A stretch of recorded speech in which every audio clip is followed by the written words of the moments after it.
So we're moving on to our second lesson objective. For our second lesson objective, you guys were asked to go and design your own skill and then create a video that's going to show somebody how to perform your skill. You saw during our skill stage of our lesson, I mentioned the Maradona or the Ronaldo chop or the Cruyff turn. I want you guys to go away and create your own skill that you're going to name after yourself. So I've come up with my skill. My skill is going to be called the Coach Adam. Now for the Coach Adam, I'm going to start at the back. For this one, as I go towards my cone, I'm going to step over the ball like this. I'm going to pull it back and then push it with my laces. Is that okay? So looking at that from behind, I'm going to dribble towards the cone. I'm going to step over it, pull it back, and then push it away with my laces. All right? Now what you guys have got to do is you've got to go and create a demonstration video that's going to show people how to do it in slow motion and then show people how to do it with speed. So if I was doing that, my demonstration video would look like this. Hey, check out my skill. It's called the Coach Adam. Give it a go.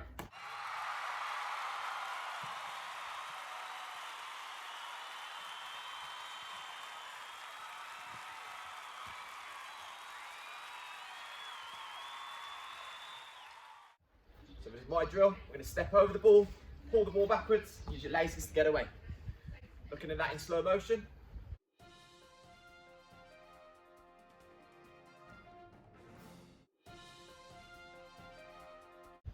Opposite defender, I'm going to step to beat him, pull the ball back, push it and get away. The Coach Adam. Give it a go. So make sure you guys go away, create your own skill, name it after yourself, but tell everyone else how you need to do it. I'm interested to see what you come up with. Give it a go, be creative. Good luck.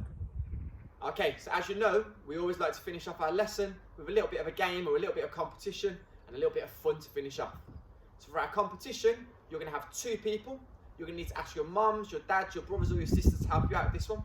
And you're going to need an extra piece of equipment. You're going to need to create a tail that you are going to stick at the back of one of your shorts or one of your trousers, okay? The person with the tail, they are going to be the attacker, and the person without the tail, they are going to be the defenders. You're going to start by facing your opponent, and as you're facing your opponent, my job is to try and steal the bib out of the back of Riley's trousers, but Riley's job is to use that change of speed, change of direction, or a little feint or a dummy to get away from me. For Riley to win, he has to touch one of these two markers before I pull the tail out of his shorts or out of his trousers. Riley's got to use those three attributes to try and get away. So the game should look something like this. Riley's going to try and use that speed, change of direction to try and get away from me. See if you can touch one of the markers. Okay, if Riley manages to do that, Riley is successful.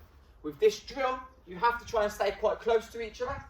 I shouldn't be going over onto Riley's side, and Riley shouldn't be going onto my side. But if Riley moves too far back, or I might move too far back, we're going to struggle to steal those bibs. So staying quite close, Riley, one more time. Change of speed, change of direction, a little dummy or a feint. If Riley gets there, Riley scores the point. Now you're going to need to show your honesty value for this one. There's going to be times where your brother or sister are going to get to the marker, they're going to touch it just before you, and then you're going to steal the bib out of their shorts.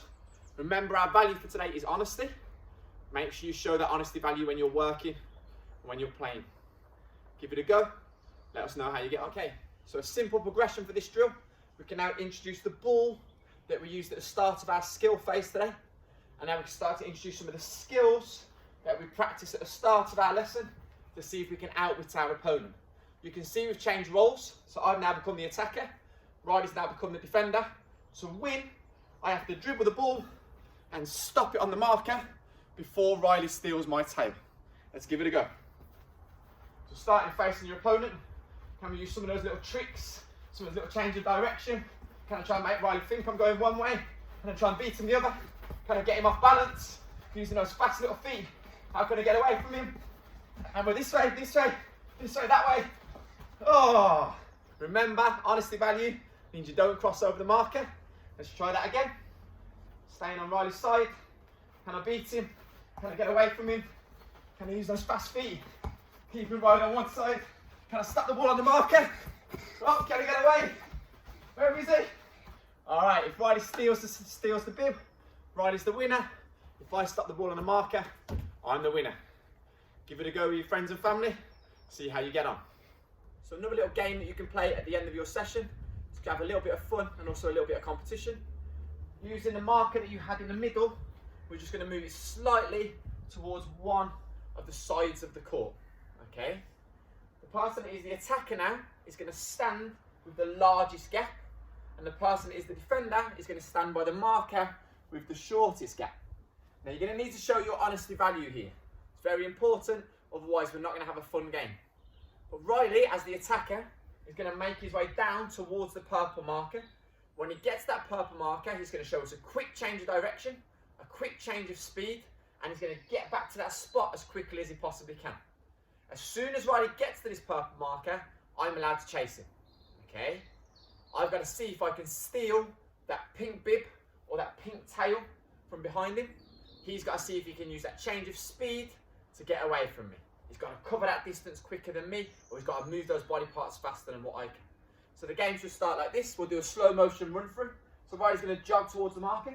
As Riley gets to the marker, he's going to turn, and as he turns, I'm going to get the chance to run and try and steal the bib off Riley. Okay, so watching that again. Riley, you don't have to pick the marker up. You can just touch alongside it and then turn and change direction. So I'll add a little bit more speed to it this time. I'm ready, Riley's ready, he runs, turn, can I get after him, and can I try and steal his tail? Okay, if you're finding this easy, you can always move the marker closer, and if you find it too hard, you can always move the marker further away. So let's try here again, one more time, me versus Riley, nice quick change of speed, and go. I managed to steal one off him. Okay, give it a go with your brothers and sisters, give it a go with your mums and dads. Remember, you might not have bibs like me, but there's no reason we can't unravel our sock ball and create a sock tail, or get a t-shirt or an old t-shirt from your drawers or from your cupboards at home. See if you can give this one a go with your friends and family. Okay, so similar to the first game, we can now start to add the ball in. You can see that I've now become the attacker, Riley's now the defender. Again, we can always adjust this cone to make it easier or harder for ourselves, but this time we've got to get one of the turns in that we practiced in today's lesson. So starting from your back marker, my job is to get up to the purple marker, turn and get away from Riley before Riley tries to steal my tail. So slow motion version, as I travel towards the cone, when I get to that cone I've got to try and get one of those turns in. Riley's going to try and chase after me, and I'm going to try and get away before Riley can steal it.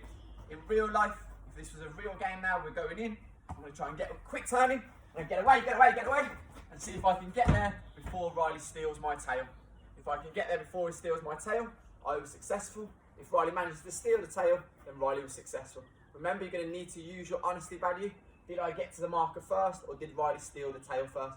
You can always adjust it, depending on whether you're playing with younger brothers or sisters, or whether you're playing with your parents. Give these a go. They're pretty fun games, and they really encourage you to use your speed, because now you've got some pressure trying to get that ball off you. See how well you do. So that's the end of our lesson for today. At the start of today's lesson, we gave you 4 lesson objectives. Let's see how many of those you have complete. By the end of today's lesson, you should be able to tell me the definition for speed. By the end of today's lesson, you should have created your own skill and your own skill video demonstrating how to perform the skill that you have made up. By the end of today's lesson, you should have developed your ability to outwit an opponent using a change of speed, a change of direction, and a trick or a dummy. And by the end of today's lesson, you should have showed your honesty value. Maybe honesty value when we played a game at the end. Maybe your honesty value when you were working against a defender. Do you feel like you really fooled that defender? And maybe your honesty value just saying, did you try your best? Did you give everything in today's lesson? Now I know some of the skills that I've challenged you with today are difficult. I'm being honest. Can you guys be honest with yourself and work at these skills, not just today, but throughout the week, and see how much improvement you can make? I look forward to seeing how much your skills have developed when we get back to school. Keep up the good work.